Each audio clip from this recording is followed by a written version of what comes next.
2016년 2월에 이 부산경찰청 페이스북에 공개 수배 전단 하나가 업로드가 됩니다.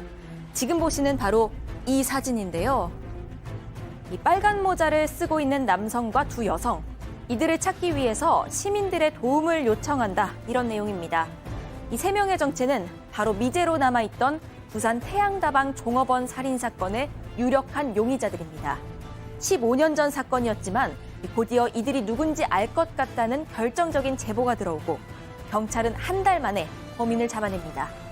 하지만 쉽게 풀릴 것 같던 이 사건은요, 꼬여버린 실처럼 좀처럼 풀리질 않았습니다. 오늘 사건연구소는 태양다방 종업원 살인 사건을 파헤쳐봅니다.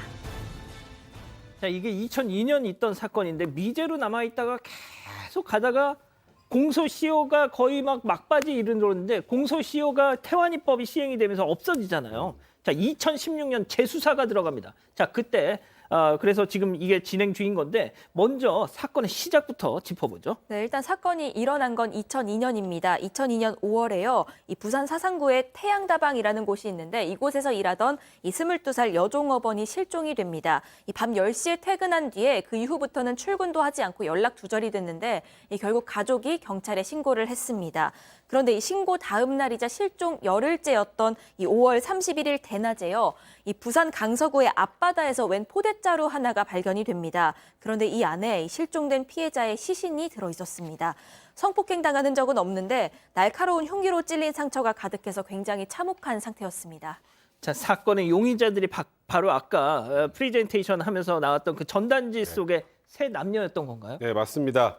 근데 이제 사건 당시로 돌아보면 이 피해자가 특별히 원한 살 일도 없었고 거기다가 이제 피해자가 어디서 사망하고 어디서 살해됐는지 범행 현장마저도 특정하기 좀 어려운 상황이었습니다. 일단 포대자루가 바다에서 발견이 됐는데 이게 바다 낙동강 하구인데 이게 강에서 떠내려온 건지 바다에서 밀려 들어온 건지 이것조차 확인하기 좀 어려운 상황이었죠. 그러던 중에 이제 유력한 단서가 하나 나오게 됩니다. 피해자 통장에서 돈이 인출된 사실을 확인하게 된 건데요. 실종 다음 날 한 남성이 은행에서 296만 원 정도를 인출했는데 다방에서 매우 인접한 곳이었고요. 빨간 야구 모자를 쓰고 있었습니다. 또 여성 두 명은 함께 은행 창구에서 600만 원을 인출했는데 지금 보시는 것처럼 얼굴이 또렷하게 잡힌 상황이었습니다. 한 명은 30대 초반, 160cm, 75km 내외 긴 단발머리였고 또 한 명의 여성은 20대 후반, 160cm 보통 체격의 긴 파마머리였었습니다. 자, 무슨 원한 관계가 있었던 걸까요, 교수님? 지금 이제 그게 이제 범행 동기인데요. 지금 이제 그 사실 이 시신을 갖다가 그 유기를 했지 않습니까? 근데 이제 발견된 그 시신에 대해서 검안을 해보니까 당시에 이제 자창이 상당히 많았습니다. 뾰족한 것으로 이렇게 찌른 것이 상당히 많았고, 그렇지만 결정적으로는 이제 그 두어 개가 치명상이고 나머지는 그냥 이렇게 찔러댄 거예요. 그래서 제가 이제 이 피해자 같은 경우는 사실 집안이 상당히 가난한 그런 그 여성이었는데 아주 악착같이 본인이 돈을 갖다가 모았고, 그리고 이제 뭐 이 그 가지고 있는 통장도 여러 개 있는 것으로 이제 알려졌어요. 그때 당시에도 2002년 그 월드컵 때문에 굉장히 그 뭐 사람들이 이렇게 흥분돼 있는 상태인데도 불구하고 본인이 일을 했다라고 하는 거죠. 그런데 이제 사실 이 여성 같은 경우는 주위에 뭐 이렇게 원한을 살 수 있는 그런 그 여건도 안 됐다라고 보기 때문에 가장 핵심적인 것이 바로 그 다음 날 그 여성의 모든 돈이 싹 다 빠져나갔어요. 아하. 그걸 보면은 이거는 금전을 노리고 비밀번호를 알려달라고 하니까 아마 이 여성 같은 경우가 금방 얘기를 안 한 것 같아요. 예. 그래서 그 과정에서 그런 어떤 그 상처들이 발생된 것이 아닌가 이렇게 이제 추정이 됩니다. 자, 그 전단지 다시 한 번만 좀 보여주실래요? 예. 전단지 속에 저렇게 사람들의 얼굴이 찍혔는데, 그 CCTV. 예. 자, 양 변호사님, 근데 이게 왜 미제였냐면 이거죠. 그러니까 저렇게 전단지로 공개 수배됐고 TV에서도 방영을 했다라고 하는데요. 저게 2002년이잖아요. 그러니까 그 최근 들어서 한 10여 년 사이에 우리 미디어 환경이 정말 많이 바뀌었죠. 20년이 더 지났잖아요. 예. 그래서 그때는 저렇게 하고 TV에도 방영이 됐는데도 제보가 딱히 없었답니다. 그래서 미제 사건을 남아서 그냥 끝날 뻔했는데 이 공소시효가 살인죄 공소시효가 폐지가 되면서 2016년에 수사팀이 미제 사건 전담팀이 다시 꾸려져서 다시 수사를 했고 이 전담팀이 SNS에 저걸 올린 거예요.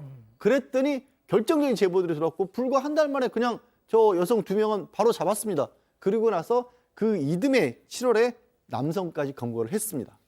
자, 일단 용의자들이 다 잡혔는데, 그렇다면 당시 검거됐었던 주범, 아까 그 빨간 모자를 쓰고 있던 주범 양 씨의 모습 잠깐 보고 가시죠.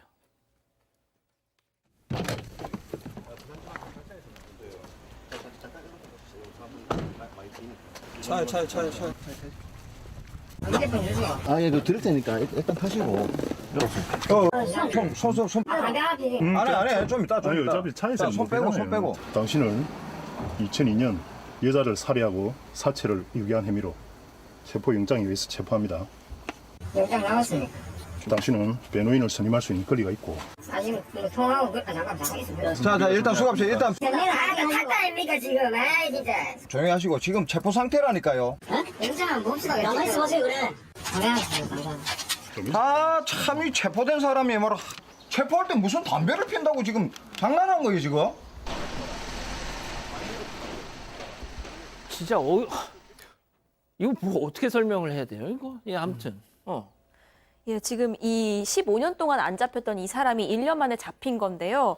일단 이 공범이었던 여성, 이 여성들을 먼저 알아본 사람이 먼저 나왔습니다. 그 지인이 수배 전단을 보고 경찰에 신고를 하게 됩니다. 그래서 여성들이 잡히게 됐는데 이들은 잡고 보니까 그 범행 당시에는 부산에 있던 또 다른 주점에서 일을 하던 종업원들이었습니다. 이 경찰 조사에서 그 여성 중에 한 명이요.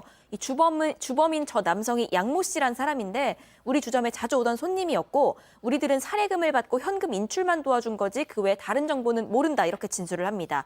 이 얘기를 듣고 경찰이 그 사건 당시에 은행 주변 기지국에 잡힌 통화 기록 1만 5천여 건이었는데요. 이것을 다 조사한 끝에 저 남성의 신상을 파악을 합니다. 그 주범이 바로 이 뻔뻔하게 나왔던 40대 양모 씨입니다.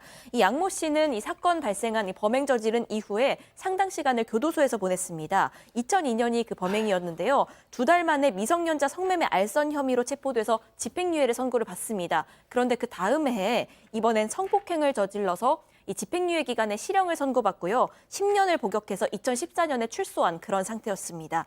하지만 양 씨는 조사에서 범행을 부인합니다. 자, 일단 그 공범이었던 여성들, 돈을 찾았던 여성들의 진술 말고 백 변호사님, 다른 사람들의 진술은 없었나요? 일단 이 양 씨하고 동거하던 동거녀가 또 결정적인 진술을 했습니다. 그 진술이 뭐냐면 당시 물컹한 내용물이 담긴 마대자루를 함께 옮겼다. 그러니까 아마도 이 피해자의 시신으로 추정되는 그런 무언가를 옮겼다라고 진술한 바도 있었고 그리고 사건 직후에 이 양 씨가 그 당시에 스포츠카를 타고 있었는데 예. 스포츠카를 중고로 내놨는데 굉장히 터무니없이 당시에 시세보다 싼 값에 팔았다고 하고요. 의자 부분에 좀 이렇게 의문의 붉은 얼룩이 있었다라는 구매자의 진술도 나온 상황입니다. 그리고 양 씨가 구속 직전에 재수사에 이제 이게 들어가기 시작했죠. 재수사에 들어간 상황에서 이 양 씨가 찾아봤던 검색어가 살인죄 공소시효, 살인죄 공소시효 폐지 이런 단어들을 검색했고요. 하지만 이제 가장 큰 문제는 피해자를 살해했다는 결정적인 증거, 예를 들어서 목격자나 범행 도구나 DNA 등이 나오지 않았다는 것이 이 사건의 다소 남은 맹점이라고 할 수 있는 그런 상황이었습니다. 자, 양 변호사님, 경찰한테 자백 비슷한 것도 했다면서요, 저 양모가. 그러니까 공식적으로 진술서 쓰는 과정이 아니라 따로 이렇게 잠깐 쉬는 시간에 얘기하면서는 이런 식으로 얘기를 했다라는 거예요. 내가 그 사건을 잊어먹으려고 했는데 시간이 갈수록 자꾸 그 일이 나를 조여온다라고 하면서 털어놓은 게 이런 얘기를 하는 거예요. 원래 이제 그냥 다방에서 일을 했으니까 퇴근 시간 할 때까지 같이 차를 마시고 있다가 나오는 길에 드라이브나 한번 하려고 차에 태워줄게 해서 태우고 나왔는데 자기가 귀신에 쓰인 건지 그런 일이 벌어졌다. 그리고 흉기로 공격을 하니까 우욱하면서 쓰러졌다. 이런 얘기들을 형사하게 자연스럽게 했고 그게 또 녹취록까지 한번 공개가 됐었습니다. 자, 남은 건 재판부의 판단입니다. 네, 일단 1심부터 항소심까지는 무기징역 판단 내렸습니다. 이 양 씨가 나는 이 통장이랑 도장 들어있는 어떤 핸드백 하나를 주어서 돈만 인출한 거지 살해하진 않았다 이렇게 주장을 했는데요. 이걸 받아들이지 않았습니다. 하지만 대법원에서 지난 2019년에 이 양 씨에 대해서 무죄 취지로 파기환송을 했고요. 최종적으로 파기환송심에서 무죄가 선고가 됐습니다. 무죄가 나왔다고요? 그러니까 이렇게 조금 전에 아니 세상에 물컹한 그 마대자루를 같이 옮겼다는 그 여성의 증언도 있었고 그런데요? 그러게요. 이게 시간이 오래 지났기 때문에 말 말고는 뚜렷한 증거가 없었던 거예요. 거기에 지금 말한 그 동거녀 마대자루 옮겼다는 진술이 있지 않습니까? 예. 이 진술도 사실은 몇 번 바뀌었던 거예요. 그러니까 법원에서는 이게 믿을 수가 없다. 이 여성의 말을 그렇게 해서 증거가 없어져 버려서 무죄가 된 겁니다. 아니 근데 아까 양 변호사님 소개한 거 그 형사한테 아유 제가 그때 아유 잊으려 그랬는데 제가 막 어떻게 하니까 그 피해자가 욱 하면서 쓰러지고 그런 얘기를 했다면서요. 근데 그거는 이제 조서에 담긴 내용이 아니잖아요. 아니 근데 단 이 정도 됐으면은 그러니까 사적인 대화이기 때문에 그 자체가 증거로 사용될 수는 없는 거고요.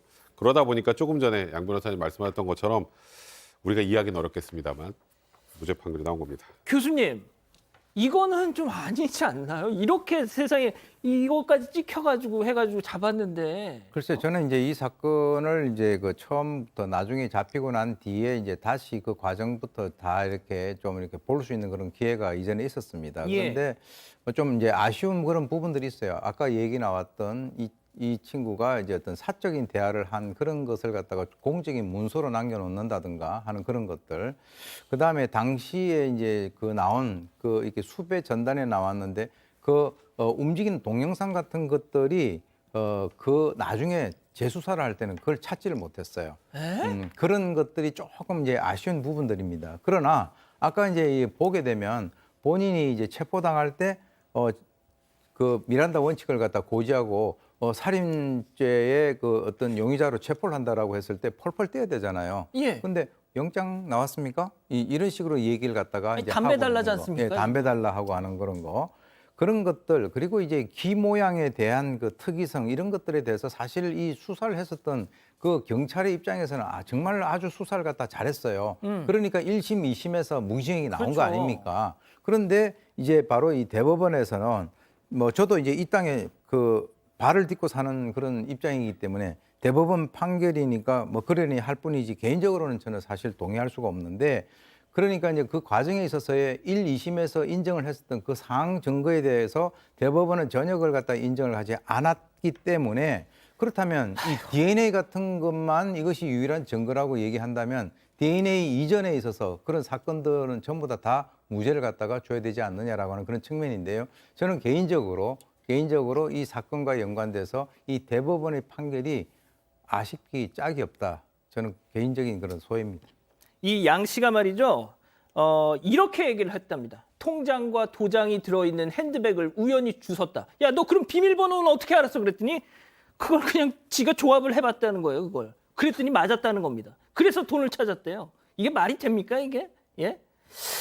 자, 지금 이 양모는 지금 이 방송을 보고 있을지도 모릅니다. 지금 나와 있으니까요. 자, 오늘 사건 연구소 이렇게 정리하고요.